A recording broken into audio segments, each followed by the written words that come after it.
হাবুদের তাল পুকুরে হাবুদের ডাল সে কি বাস করলে তারা বলি থাম একটু দাঁড়া পুকুরের ওই কাছে না লিচুরে গাছ আছে না কোথা না আসতে গিয়ে বড় কাস্তে নিয়ে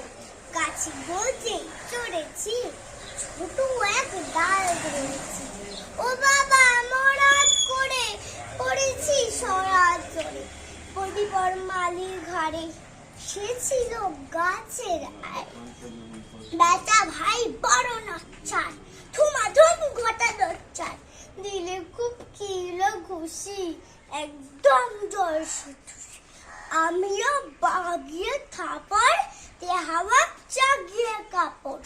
লাফিয়ে ডিন্নু দেয়াল দেখে এক ভেটরেছে আরে দেখ শিয়াল কোথা হেলোটা দাঁড়িয়ে ওঠা দেখেছে আটকে ওঠা কুকুরও জারলে ছোটা আমি কই কম্ম খাবার কুকুরেই করবে সাবার বাবা গো মা গো বলে পাঁচিলে ফকল বলে শুকিয়ে বসতে ঘরে যেন প্রাণ আসত ঘরে যাবো ফের গান বলি ভাই ছুটিতে আর যদি যাই তবে মোর নানি ইচ্ছা কুকুরের চামড়া খিচা সে কি ভাই যায় রে ভুলা মালের ওই পিটুনি বুলা কি বলিস ফের হত্যা বাবা না খত্তা নমস্কার।